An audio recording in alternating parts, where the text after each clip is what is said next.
Bismillahirrahmanirrahim. Assalamualaikum warahmatullahi wabarakatuh. Pada kesempatan kali ini saya akan mempresentasikan materi tentang perkembangan studi Islam di kawasan Asia Tenggara dan Indonesia. Tugas ini guna memenuhi tugas pengulangan akhir semester mata kuliah pengantar studi Islam. Oke, langsung saja ke materinya. Perkembangan studi Islam di kawasan Asia Tenggara. Masuknya Islam ke wilayah Asia Tenggara diperkirakan pada abad ke-1 Hijriah atau 7 Masehi dan berkembang pesat pada abad ke-13. Islam di Asia Tenggara sangat berkembang pesat dan dapat diterima dengan baik karena dalam penyebaran Islam di Asia Tenggara menggunakan cara yang demokrasi tanpa Islam.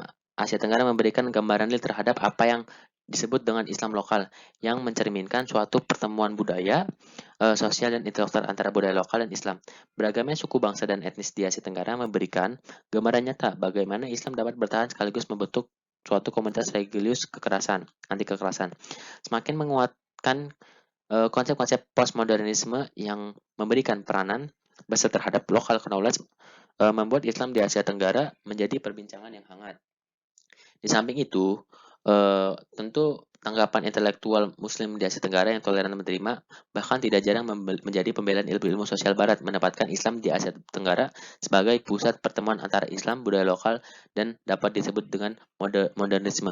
Oleh karena itu kajian mendalam tentang perkembangan Islam di Asia Tenggara, khususnya Indonesia dan Malaysia, menjadi mayoritas utama komunitas Muslim di Asia Tenggara dan menjadi sangat penting. Pengaruh Islam dan studi Islam di Asia Tenggara. Untuk di negara Brunei Darussalam, ditemukan beragam versi dan pendapat tentang sejarah awal masuknya Islam di Brunei. Azzi Azza menuliskan bahwa sejak tahun 977, kerajaan Borneo Brunei telah mengutus Pu Ali ke istana Cina. Pu Ali yang dimaksud dengan pedagang muslim yang nama sebenarnya adalah Abu Ali, pada tahun yang sama diutus lagi 3 duta ke istana Sung. Salah seorang diantaranya bernama Abu Abdullah. Untuk negara Malaysia, penerimaan orang Melayu terhadap agama Islam adalah berkaitan erat dengan keluhuran agama tersebut. Proses Islamisasi di Malaysia yang memainkan peranan penting dalam mengembangkan ajaran Islam adalah ulama atau pedagang dari Jazirah Arab, yang pada tahun 1980-an Islam di Malaysia mengalami perkembangan dan kebangkitan yang ditandai dengan semaraknya kegiatan dakwah dan kajian Islam oleh kaum intelektual dan setiap tahun menyelenggarakan kegiatan internasional, yaitu Musabaqah Tilawatil Al-Quran, yang selalu diikuti oleh Qori dan Qoriah Indonesia. Untuk di negara Singapura, Islam di Singapura tidak jauh beda dari wajah Muslim di negeri jiran Malaysia. Banyak kesamaan baik dalam praktek ibadah maupun dalam kultur kehidupan sehari-hari. Barangkali hal ini dipengaruhi oleh sisa warisan Malaysia ketika negara kecil itu resmi pisah dari induknya. Malaysia pada tahun 1965, hal ini jika diurut melalui sejarahnya, keberadaan Islam di Singapura tak lepas dari keberadaan etnis Melayu yang mendiami pulau tersebut. Ditambah dengan golongan lain yang dikategorikan sebagai migran muslim. Mereka inilah terutama migran Arab sebagai penyandang dana utama dalam pembangunan masjid-masjid, lembaga-lembaga pendidikan, dan juga organisasi-organisasi Islam. Sejak pertengahan abad ke-19, ketika Belanda melakukan tindakan represif dan pembatasan atas calon haji Indonesia, Singapura menjadi alternatif mereka sebagai tempat pemberangkatan. Untuk di negara Indonesia, teori pertama mengungkapkan bahwa agama Islam masuk ke Nusantara berasal dari Persia. Teori ini dikemukakan dan didukung oleh kenyataan bahwa di Sumatera bagian utara Aceh terdapat perkumpulan orang-orang Persia sejak abad ke-15. Kedatangan ulama besar bernama Al-Qadi Amir Sayyid Ash-Shirazi dari Persia di Kerajaan Samudra Pasir itu ikut juga sebagai pengamat dan penegas teori Persia. Teori kedua berpendapat bahwa agama Islam masuk ke Nusantara berasal dari negara India. Snoek Hurgronje, Belanda. Misalnya, mengungkapkan bahwa agama Islam masuk ke Indonesia berasal dari kota Dhaka, India. Teori ketiga berpendapat bahwa agama Islam masuk ke Nusantara berasal dari Mesir, yang berdasarkan teorinya pada kesamaan mazhab, yaitu mazhab Syafi'iyah. Sementara itu, Nieman dan De Hollander menyatakan Hadramaut sebagai tempat Islam berasal. Pada umumnya para ahli di Indonesia setuju teori Arab ini berdasarkan hasil seminar nasional masuknya Islam ke Nusantara yang diadakan pada tahun 1969 dan tahun 1978. Mereka menyimpulkan bahwa agama Islam masuk ke Nusantara pada abad ke-7 Masehi dan langsung dari tanah Arab. Daerah yang pertama kali disinggahi adalah pesisir Sumatera. Agama Islam disebarkan oleh para saudagar muslim yang juga bertindak sebagai mubalik dan dilakukan dengan secara damai. Filipina. Negara ini berada di bawah perlindungan Inggris sejak tahun 1367 Hijriah atau 1947 Masehi dan mengumumkan diri sebagai negara republik yang merdeka pada tahun 1385 Hijriah atau 1965 Masehi. Adapun di Filipina, Islam tersebar hampir mencapai keseluruhan pulaunya.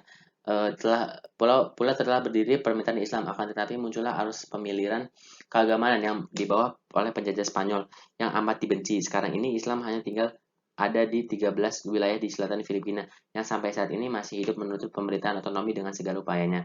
Untuk di negara Thailand, Islam di Thailand ini berada di Muang Thai adalah agama minoritas, hanya 4%. Selain itu, masyarakat Muang Thai menganut agama Buddha dan Hindu. Orang Melayu Muslim merupakan golongan minoritas terbesar kedua di Muang Thai. Sesudah golongan Cina, mereka tergolong Muslim Sunni dari mazhab Syafi'i, yang merupakan mazhab paling besar di kalangan umat Islam di Muang Thai. Ikatan-ikatan budayanya telah membantu memupuk suatu perasaan keterasingan di kalangan mereka terhadap lembaga-lembaga sosial budaya dan politik Muang Thai.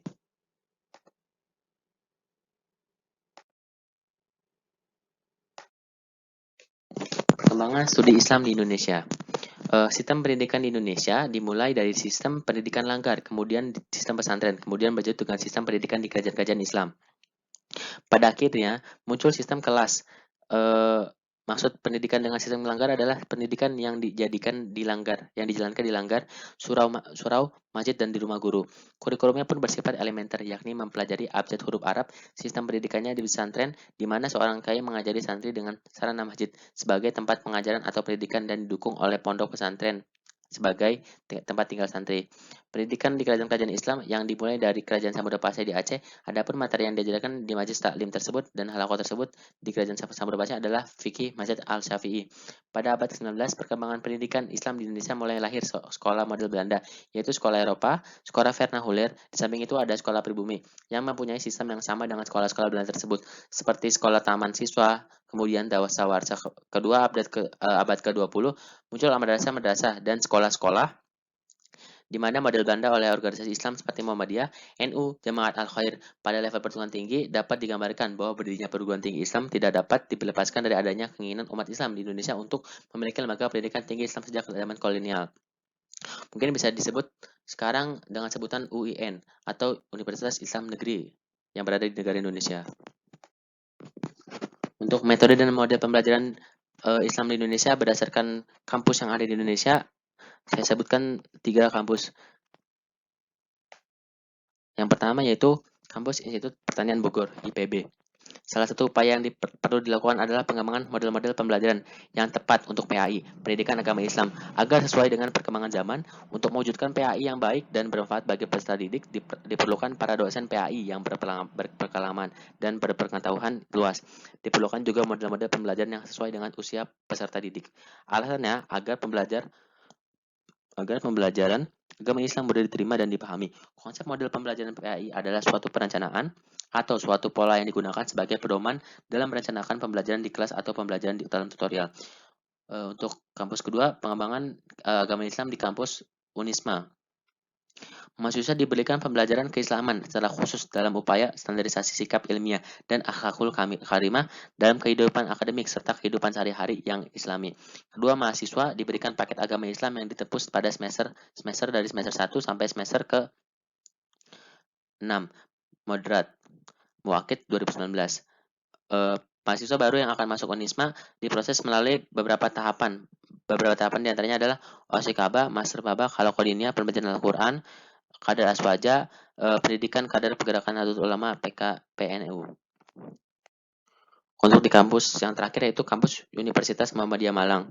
Pengembangan pendidikan agama Islam di UMM, istilah lain mata kuliah pendidikan agama Islam PAI di UMM adalah Al-Islam dan Kemuhammadiyahan AIK. Mata kuliah pengembangan kepribadian MEK yang wajib diadakan tentu saja menjadi salah satu bentuk kekuatan dan untuk kesinambungan dan Muhammadiyah dalam mencapai tujuannya sebagai gerakan dakwah dan tajdid sepanjang zaman, membina dan mengembangkan kepribadian yang lebih kuat dan lebih stabil sesuai dengan bimbingan Islam sehingga mereka menjadi mahasiswa dengan akhlakul karimah. Mungkin cukup itu saja dari saya, kurang lebihnya mohon maaf. Wabillahi taufiq wal hidayah. Wassalamualaikum warahmatullahi wabarakatuh.